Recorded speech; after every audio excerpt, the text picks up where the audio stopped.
The sun was shining brightly through the large glass windows of the small restaurant. It was one of those busy afternoons where the noise level was high and the staff was running around trying to keep up. The smell of fresh coffee and baked bread filled the air, mixing with the sound of clinking plates and people talking loudly about their days. In the middle of all this chaos was a young woman named Anna. She was a waitress there, and like most days, she was trying to be invisible. Anna was not someone you would look at twice. She wore a plain uniform that had seen better days and her hair was tied back in a simple ponytail to keep it out of her face while she worked. She moved from table to table with a quiet kind of grace, dropping off checks and refilling water glasses. She did her job well, but she never smiled much. She didn't chat with the customers like the other girls did. She just did what she had to do and kept moving. If anyone had bothered to look closely, they might have noticed something interesting about Anna. It was her hands. While most waitresses have hands that are rough and tired from carrying heavy trays, Anna's hands were different. They were pale and slender, with long, elegant fingers. When she wiped down a table, her movements were precise and gentle, almost like she was handling something very fragile instead of a sticky surface. But nobody looked closely. To the people eating lunch, she was just the girl who brought the food. In the corner of the room, sat a man who was impossible to ignore. His name was Robert, and he was clearly used to being the most important person in any room he entered. He was wearing a suit that probably cost more than Anna made in a year.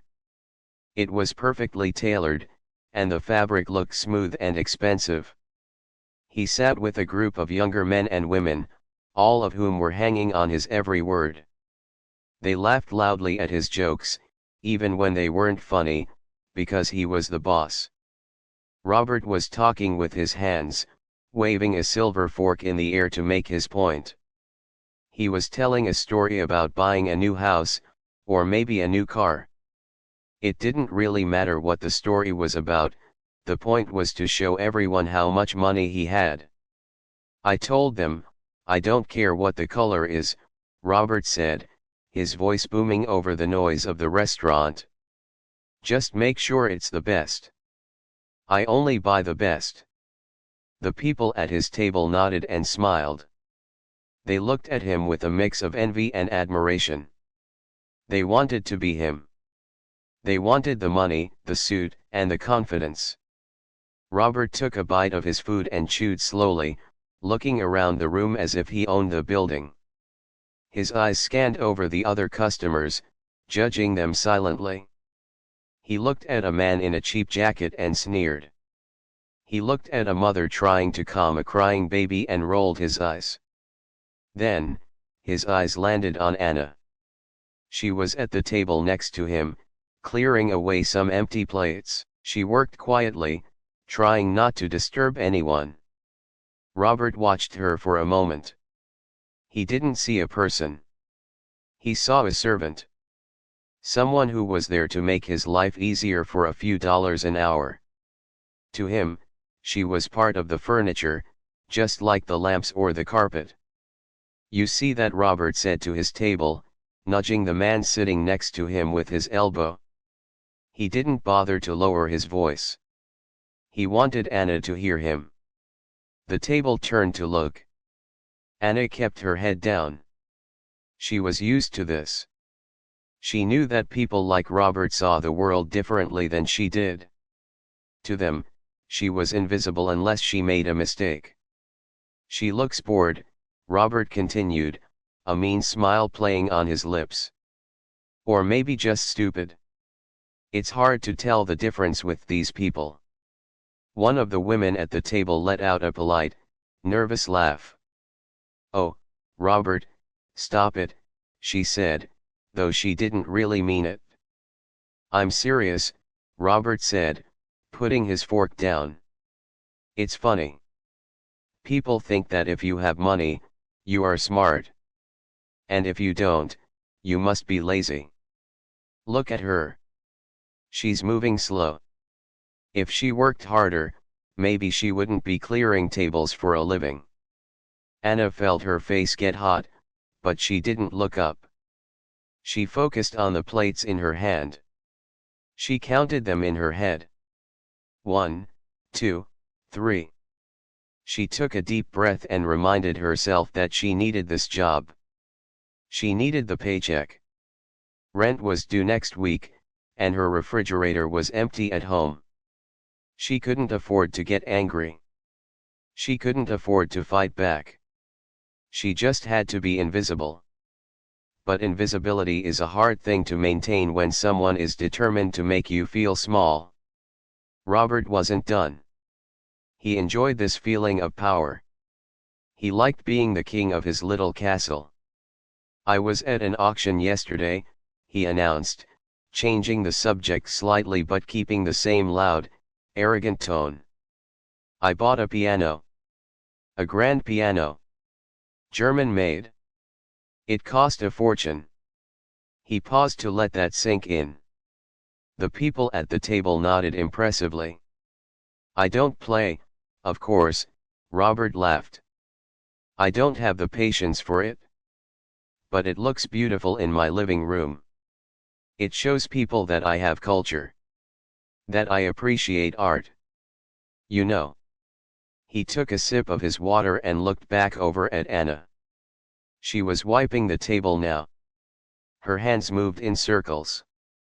Scrub, wipe, scrub, wipe. "Art is about ownership, not creation," Robert said, raising his glass as if he was making a toast.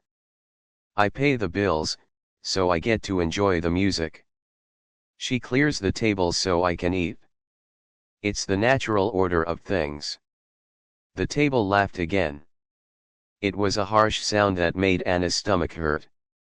She finished wiping the table and picked up her tray. She turned to walk away, desperate to escape to the safety of the kitchen. She just wanted to get away from his voice and the way he looked at her. She walked quickly toward the service area, but she could still hear him talking behind her back. She didn't know that Robert was just getting started. He was bored with his food and bored with his friends. He was looking for entertainment, and he had just decided that Anna was going to be his target for the afternoon. In the kitchen, Anna placed the dirty dishes in the plastic tub. The dishwasher, a loud, rumbling machine, was running in the corner. The head chef was yelling orders at the line cooks. It was hot and cramped, but Anna felt safer here. In here, nobody cared who she was or what she looked like. They only cared about getting the food out on time. She leaned against the metal counter for a second and closed her eyes. She flexed her fingers, stretching them out wide. Her joints ached a little bit. It had been a long time since she had truly used her hands for what they were meant to do. She pushed the thought away quickly. It was a dangerous thought. It led to memories that were too painful to deal with on a busy Tuesday afternoon. "Table 4 needs more water," the chef shouted, not even looking at her. Anna opened her eyes and took a deep breath. She grabbed a pitcher of ice water. "Coming," she said softly. She walked back out into the dining room. The noise hit her like a wave. She put on her invisible mask again. She was just the waitress. Just the background noise. She walked past Robert's table. He didn't even look at her this time. She was already forgotten to him, nothing more than a prop in his story. But the air around the table felt heavy. She could feel trouble coming, even if she didn't know what shape it would take yet. She just knew that her shift, which had been ordinary and tiring, was about to become something else entirely. The lunch rush was slowly starting to die down, but the noise level at the corner table remained high. Robert was feeling good. He had finished his expensive meal, and the ego boost that came from talking about his wealth was still fresh in his mind. He leaned back in his chair, loosening his tie slightly, and looked around the room with a sense of ownership. He liked this feeling. He liked that he could sit here, spend a large amount of money on lunch, and talk loudly while everyone else just had to listen. The restaurant owner, a man named Steve, came out of the kitchen looking worried. Steve was a nice guy, but he wasn't very good at handling stress. He was wiping his hands on a towel, his eyes darting around the room. He walked toward Robert's table, but he wasn't moving with confidence. He was walking like a man who was about to ask for a favor he knew he wouldn't get. "Excuse me, Mr. Vance," Steve said, his voice sounding a little shaky. Robert looked up. He didn't like being interrupted when he was holding court, but he tolerated it because it was the owner. "Steve," Robert said simply. "Everything is fine with the food, if that's what you are asking." Yes, the food is great." "Thank you," Steve said quickly.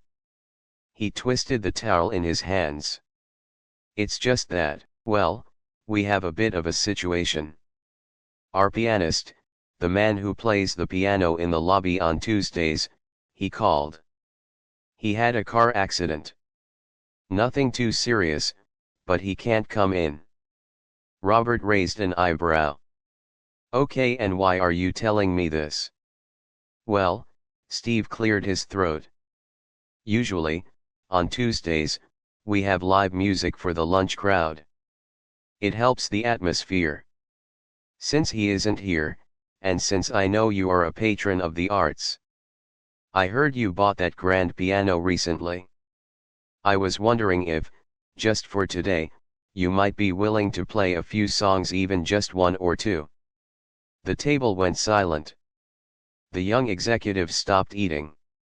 They looked at Steve like he had lost his mind, and then they looked at Robert to see how he would react. Robert didn't react immediately. He just stared at Steve. Then, he let out a laugh. It wasn't a kind laugh. It was the kind of laugh that someone makes when they hear a joke that is beneath them. "You want me to play?" Robert asked, pointing a finger at his own chest. "You want me to sit in the corner and entertain your customers?" "Just for a few minutes," Steve said, his face turning red. "I would really appreciate it. It would save the atmosphere." "Steve, look at this suit," Robert said, smoothing down the expensive fabric. "Do you know how much the suit costs? Do you know how much my time is worth per hour I do not perform, Steve? I pay people to perform. That is how the world works." I know, Steve stammered. "I'm just in a bind. I don't have anyone else." Robert looked around the room, his eyes searching for a target. They landed on Anna again. She was wiping down a table on the other side of the room, far away from them. She looked tired. Robert's eyes narrowed. He saw an opportunity to make his point in a way that would amuse his guests. "You see that waitress over there?" Robert asked, nodding his head in her direction. Steve looked over. "Yeah, that's Anna. She's a good worker. Very reliable. Why don't you ask her to play?" Robert suggested, his voice dripping with sarcasm.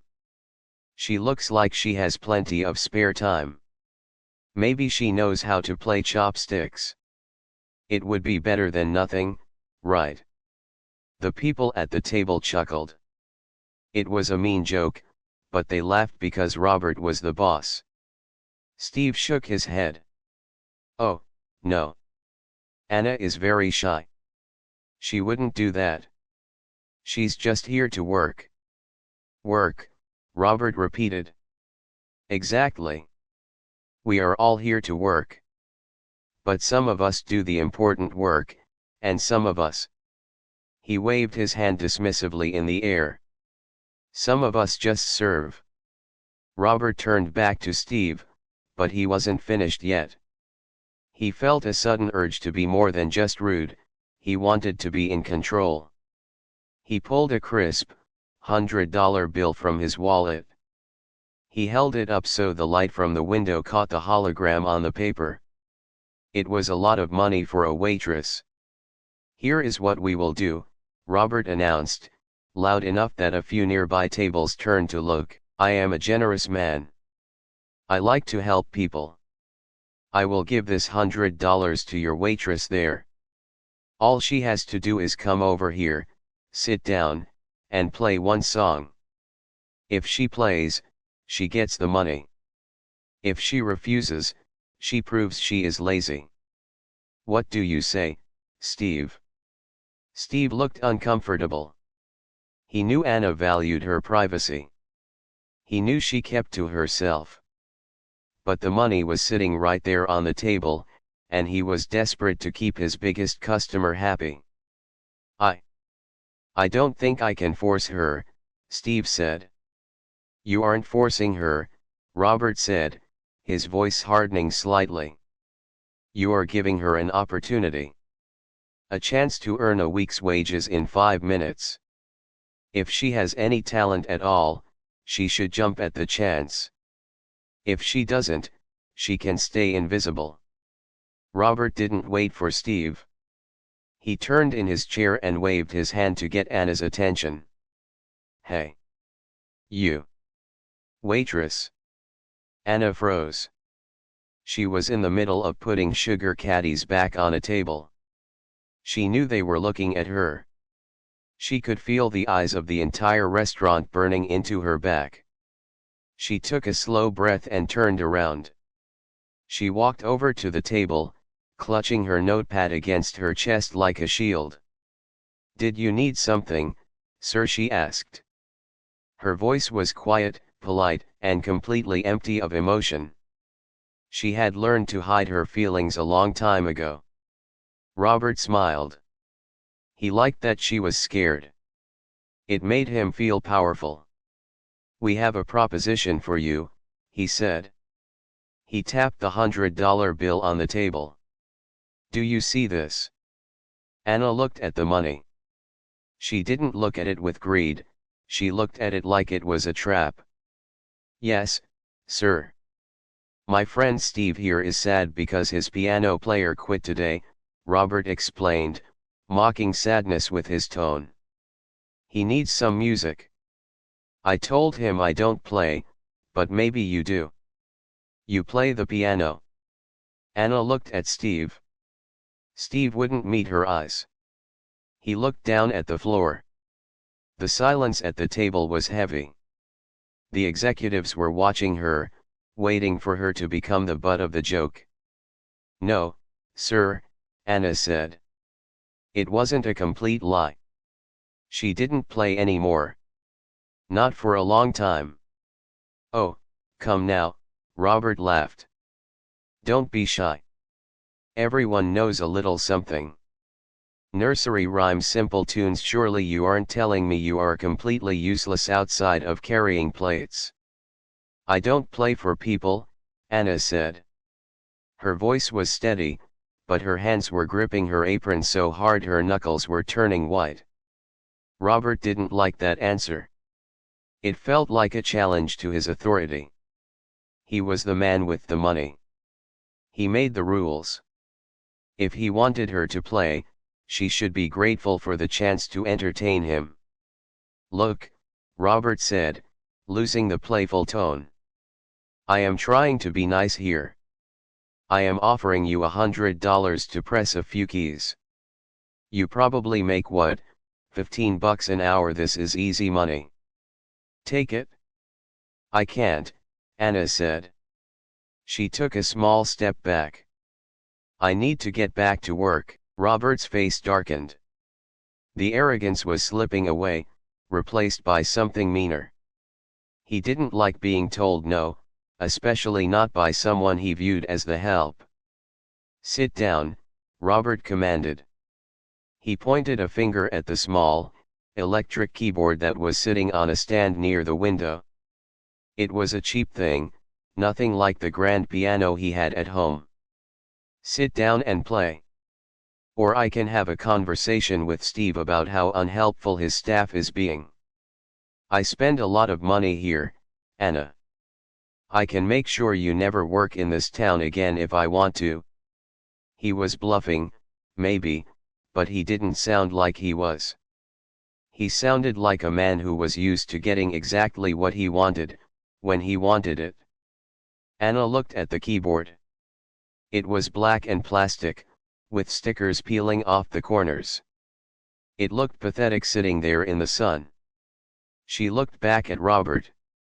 He was smiling again, a smug, self-satisfied smile. He thought he had her. He thought he had backed her into a corner where she would have to humiliate herself to save her job.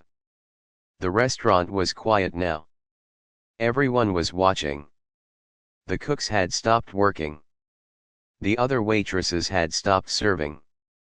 It was a showdown. A millionaire in a suit against a tired waitress in a uniform.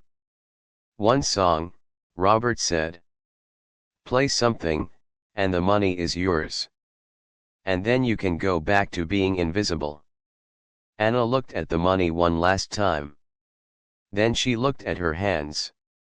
She took a deep breath, filling her lungs with air. She thought about the rent. She thought about the fear in Steve's eyes.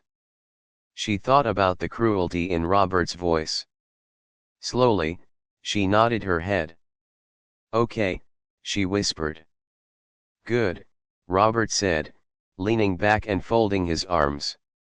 Don't disappoint us. Anna turned and walked toward the keyboard. Her legs felt heavy, like she was walking through deep water. With every step, she felt the weight of the room pressing down on her. She reached the instrument and sat down on the small bench. It wobbled slightly under her weight. She stared at the keys. They were dusty. She reached out and wiped them off with the palm of her hand. She didn't look at the crowd. She didn't look at Robert. She closed her eyes for a second and listened to the silence.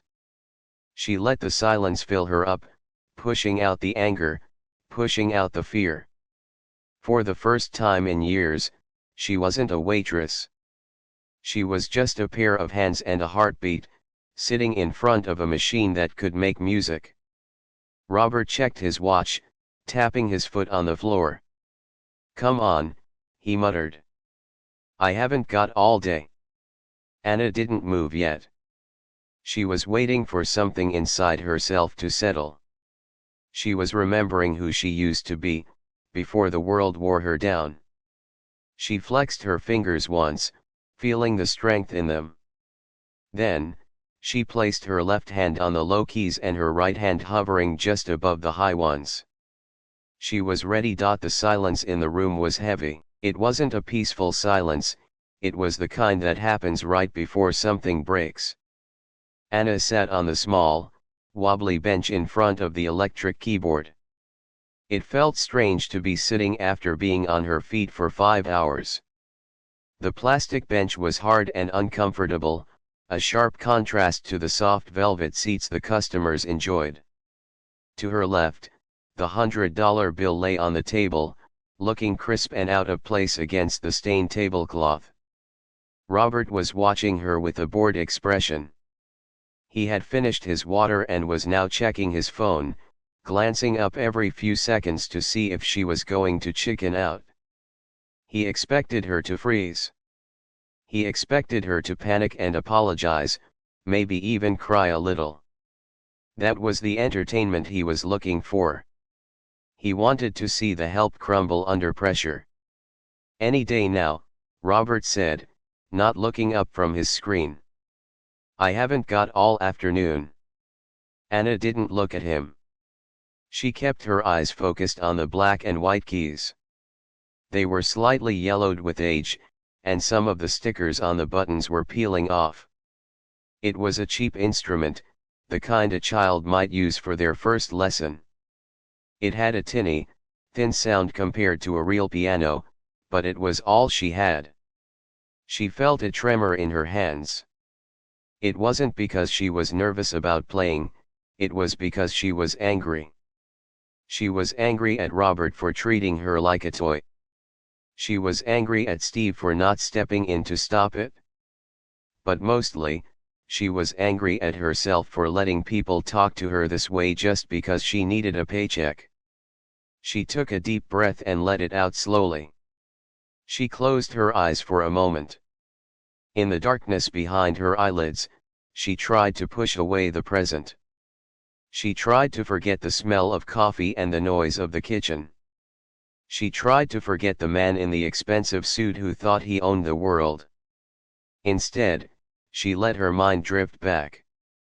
She remembered what it felt like to sit in a large hall, the kind where the air was always cool and the lights were dim. She remembered the weight of real ivory keys beneath her fingers. She remembered the feeling of being respected, of people listening to her not because she was serving them food, but because she had something to say. It felt like a lifetime ago. It felt like a different person entirely. Anna opened her eyes. The restaurant came back into view. The harsh sunlight, the dirty plates, the waiting faces. She looked at her hands. They were rough from handling hot trays and cleaning chemicals. But as she flexed her fingers, the muscle memory was still there. It was like riding a bicycle. Once your body knows how to do something, it never really forgets. She placed her left hand on the low end of the keyboard. The touch was light, not heavy like a real piano, but she adjusted to it instantly. She hovered her right hand above the high keys. She didn't look at Robert. She didn't look at Steve, she stared at a blank spot on the wall just above the keyboard. She wasn't playing for them. She wasn't playing for the money. She was playing for herself. She was playing to prove that she was still more than just a waitress. Robert let out a loud sigh, clearly annoyed that she was taking so long. He put his phone down on the table with a thud. "Look," he said, his voice sharp. "If you aren't going to play, just give up and get me my check. I'm bored." A few people in the restaurant giggled nervously. They were on Robert's side. He was the powerful man, she was the nobody. It was easier to side with the power. Anna ignored him. She heard the words, but they didn't touch her. She was in a different place now. She was inside the music. She visualized the first note in her head. She heard it clearly, resonant and pure. She knew exactly what sound she needed to pull out of this cheap machine. She lowered her right hand. Her fingers curled, poised like a cat ready to pounce. The room held its breath. Even the kitchen staff had stopped yelling orders. Everyone was watching the sad waitress who had been pushed into a corner. Robert looked at his watch and shook his head. "Waste of time," he muttered to the woman next to him. Anna didn't move for another second. She was finding her center. She was grounding herself. She thought about all the times she had swallowed her pride in this job. She thought about the customers who snapped their fingers at her. She thought about the tips that were stolen or the "you forgot my ketchup" complaints.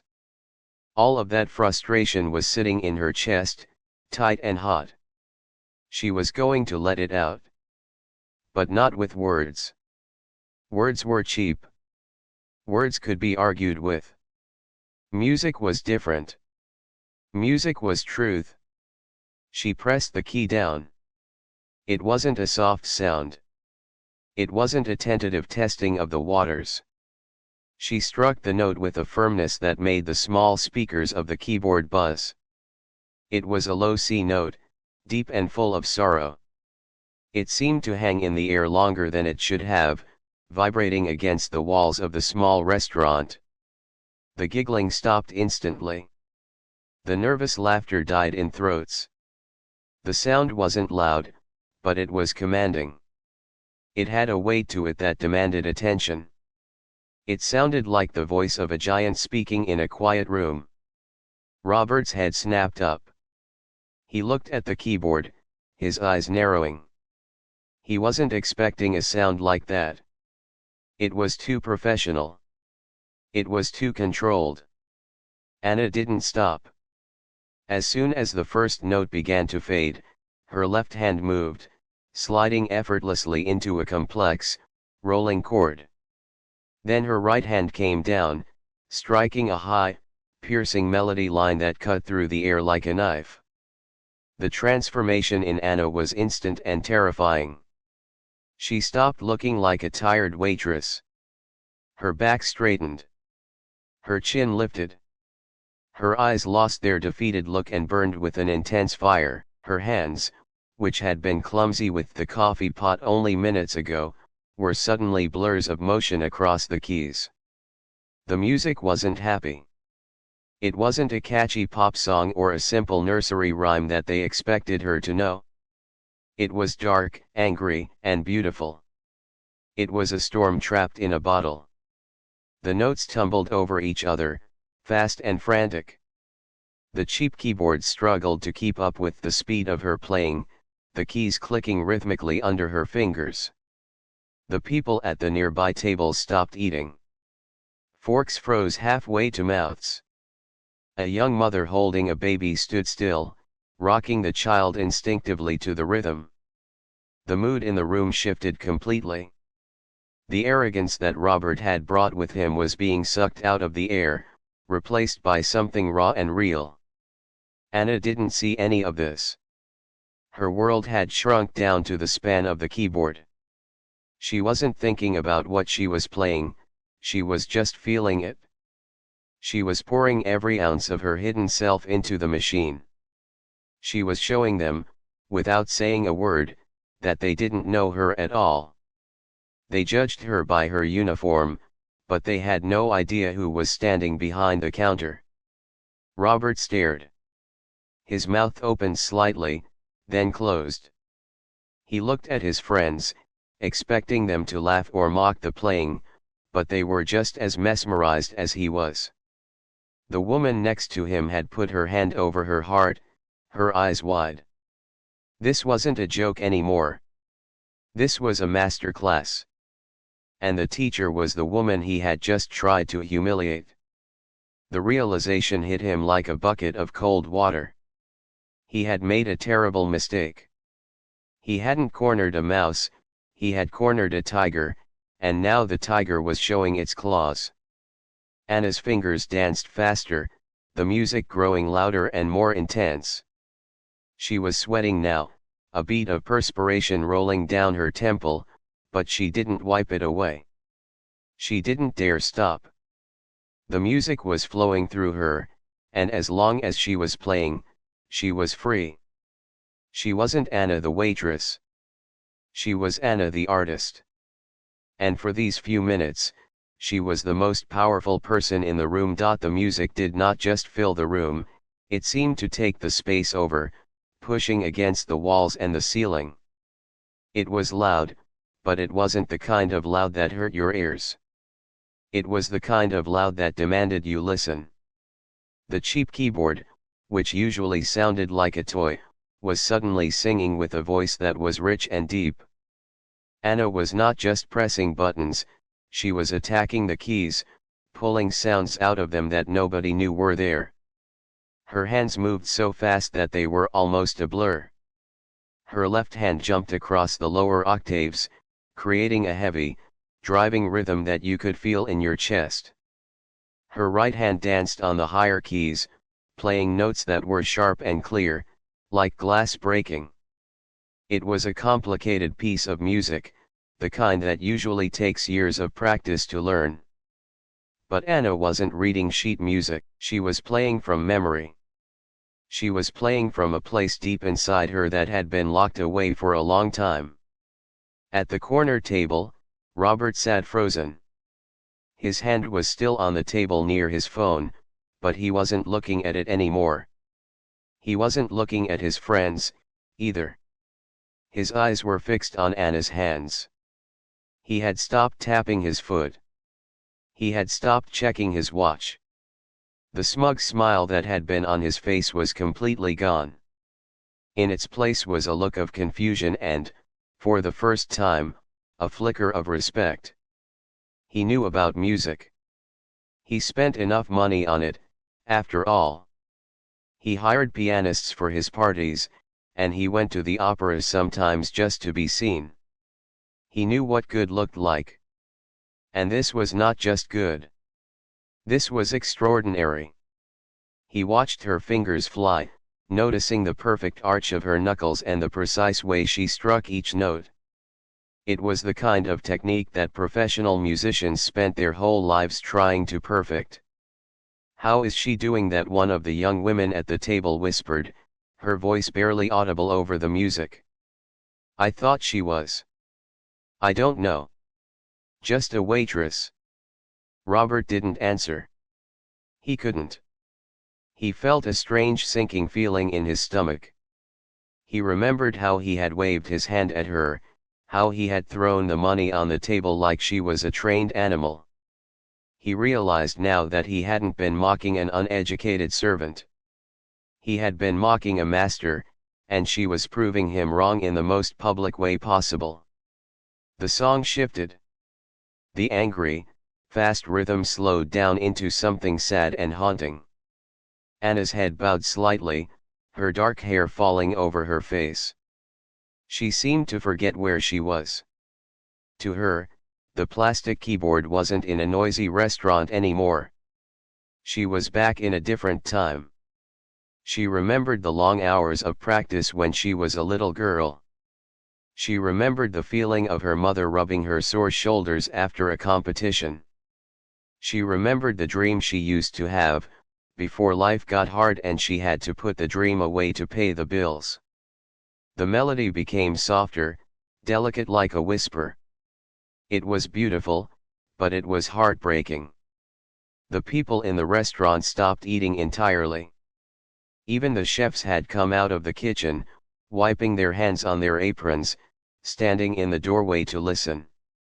The room was completely enchanted. No one was breathing. No one wanted to break the spell. Steve, the owner, stood near the counter. His mouth was open slightly. He had hired Anna 3 years ago because she showed up on time and seemed desperate for work. She had never mentioned she could play. He looked at her now, really looked at her, and realized he didn't know anything about her. He had assumed that because she was a quiet woman who served food, that was all she was. He felt ashamed of himself. He felt like he had been sleeping while a genius was working right in front of him. Anna's fingers moved to the high end of the keyboard, playing a run of notes that cascaded down like waterfalls. It was so fast that it seemed impossible for a human to do it. The sound was crystalline and pure. The keyboard's speakers buzzed a little, trying to handle the volume, but the music cut through the static. Robert shifted in his chair. He felt uncomfortable. The music was reaching inside him, stirring up feelings he didn't want to feel. He had spent his life building walls around himself, buying things to make himself feel big. But this music showed him how empty those things really were. He looked at the grand piano he had bragged about buying. It sat in his house, silent and cold. It was just a piece of furniture. But here, on a cheap, plastic stand, this woman was making art that was worth more than anything he owned. He watched her face. She was crying, but she didn't wipe the tears away. She just let them fall. She wasn't crying because she was sad. She was crying because she was free. For 3 minutes, she wasn't worrying about rent or rude customers. She was just playing. And it was the most honest thing Robert had ever seen. The tempo began to speed up again. The sadness in the music turned into power. The notes grew stronger and louder. It sounded like a battle.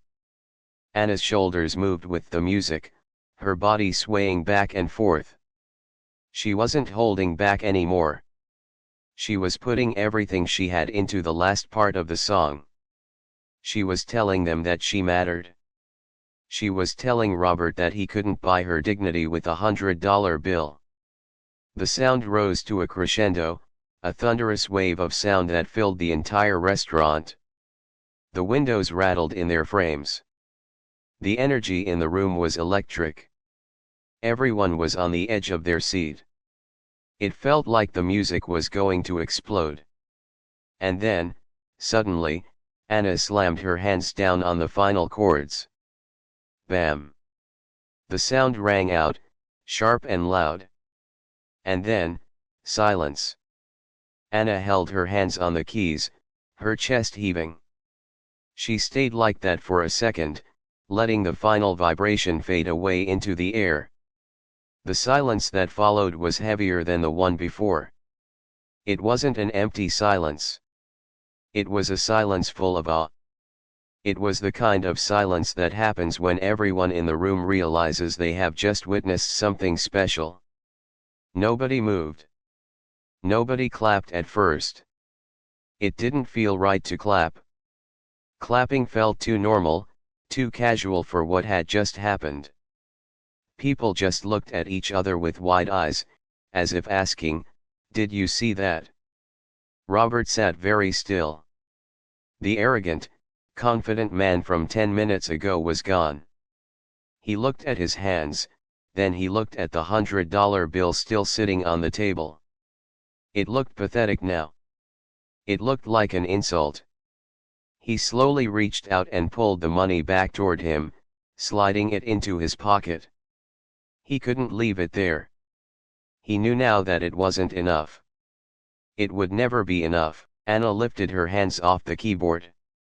She took a deep, shaky breath and wiped the tears from her cheeks with the back of her hand. She stood up slowly. Her legs felt a little weak, but she stood tall. As the reality of where she was came back to her, the magic started to fade. She wasn't a superstar anymore. She was just Anna in her uniform. But something was different. She felt lighter. She turned around to face the room. For a second, she saw all the eyes staring at her. She saw the open mouths. She saw the chefs standing in the hallway. Then she looked at Robert's table. He wasn't laughing.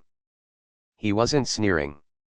He was just looking at her with a strange, humble expression on his face. She didn't wait for applause. She didn't wait for a thank you.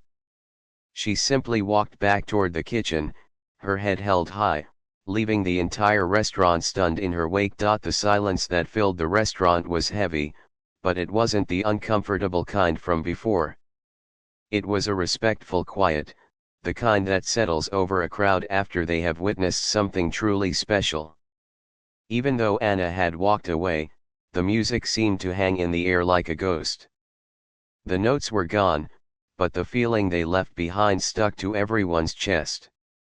Robert sat still at his table. His hand was resting on the white tablecloth, right where the $100 bill used to be. He had put it back in his pocket. It felt like it was burning a hole through the fabric. Just 10 minutes ago, that money was a tool he used to feel powerful. Now, it felt like an insult. He looked at the empty space where Anna had been sitting. The plastic keyboard was still there, looking small and innocent again. He glanced at his friends.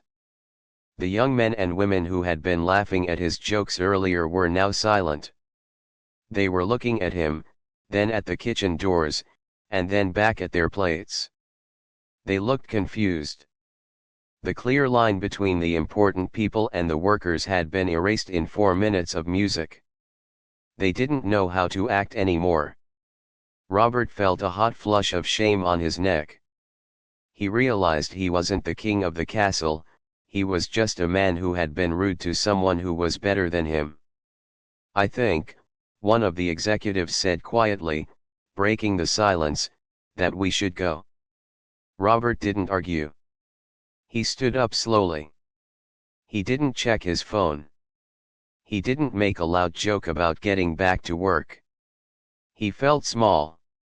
He felt like everyone in the room was watching him and judging him, knowing that he was the one who had tried to humiliate the pianist. He looked around for Steve, the owner. Steve was standing near the counter, looking dazed. Robert walked over to him. His steps were slower than usual. He didn't have that confident bounce in his stride. "The food was good," Robert said. His voice was low. He wasn't shouting anymore. "And the music was incredible." Steve nodded slowly. "Yes. She is incredible." "I didn't know." "Please," Robert said, reaching for his wallet again. This time he didn't take out a single bill. He pulled out a card. It was one of his premium black cards. He placed it on the counter with a trembling hand. "Pay for the lunch. And add a tip. A big one. For everyone working today. The cooks, the bus boys, everyone." Steve looked at the card, surprised. "Mr. Vance, are you sure?" "Yes," Robert said firmly. "I'm sure." He paused, looking toward the kitchen door. "And tell her I apologize. For my behavior. I was out of line." Steve blinked. He had never heard Robert apologize to anyone in his life. "I will tell her," Steve said. Robert nodded once, picked up his card receipt, and walked out of the restaurant. His friends followed him like ducklings, quiet and subdued. They didn't swagger. They didn't laugh. The bell above the door chimed as they left, and the atmosphere in the room changed instantly. It felt lighter. The storm had passed. Inside the kitchen, the mood was electric. Anna was standing by the large stainless steel sink, scrubbing a pot with soapy water. Her hands were shaking a little as the adrenaline left her body. She felt drained, like she had just run a marathon. The chef, a big man with a red face who was usually yelling, walked over to her. He didn't yell. "Hey," he said softly. That was something else. Anna looked up, startled. She wiped her wet hands on her apron. I just wanted him to stop talking." "Well," he stopped, the chef laughed, a genuine, warm laugh. The whole place stopped. "I've been working here for 20 years, Anna. I've never heard anything like that." Anna felt her cheeks turn red. She looked down at her sneakers. "Thank you." Steve came pushing through the swinging doors into the kitchen. He looked excited. He held a piece of paper in his hand, the receipt from Robert's card. "Anna," Steve said, his voice full of energy. "You won't believe this. He paid for everything. And he left a tip. $500. Anna's eyes widened. "For me?" "For the staff," Steve said. "But I think we all know who earned it." He handed her the receipt. "And he told me to tell you he was sorry." He looked pretty shaken up. Anna looked at the numbers on the paper. It was a lot of money. It would pay her rent. It would buy groceries. But for some reason, it didn't feel as good as the music did. The money was just paper. The music had been her soul. "That's good," Anna said simply. She folded the receipt and put it in her pocket. "I should get back to work.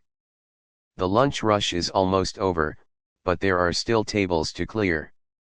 "Anna," Steve said, stopping her. "You can't just go back to clearing tables like nothing happened. We know what you can do now." "I'm a waitress, Steve," she said, looking him in the eye. "I play piano. I can be both." The music doesn't change the fact that I have rent to pay. But maybe you could play for real, Steve suggested. On weekends we could get a better keyboard, people would come to hear you. We could charge a cover fee. You could share the profit. Anna thought about it. For years, she had locked that part of herself away. She thought she was too old, too tired, too broken to be a musician again. But today, playing that cheap keyboard, she had felt alive. She had felt like herself. Maybe she didn't have to choose. Maybe she could serve coffee and make music too. Maybe, Anna said, a small smile touching her lips for the first time that day. We can talk about it later. Right now, table 4 needs water. She walked back out into the dining room. The customers who were left looked at her differently now. They didn't just see a uniform. They saw the woman who had silenced the room. A few people nodded at her as she walked by. One woman clapped her hands softly. Anna went to table 4. It was a young couple who had been sitting there during Robert's performance. They looked up at her with awe. "Can we get some more water, please?" the young man asked. "Of course," Anna said. She walked to the station, filled the pitcher with ice and water, and returned to the table. As she poured the water, her hand was steady. She wasn't the scared waitress from earlier. She wasn't the invisible servant. She was Anna. She had talent. She had dignity. And she knew that no amount of money or arrogance could ever take that away from her again. She finished pouring and walked back to the counter, her steps light and rhythmic, like she was still dancing to the music in her head. The restaurant was noisy again, the clatter of plates and the hum of conversation returning, but underneath it all, there was a new melody. It was the sound of respect, and it was playing just for her.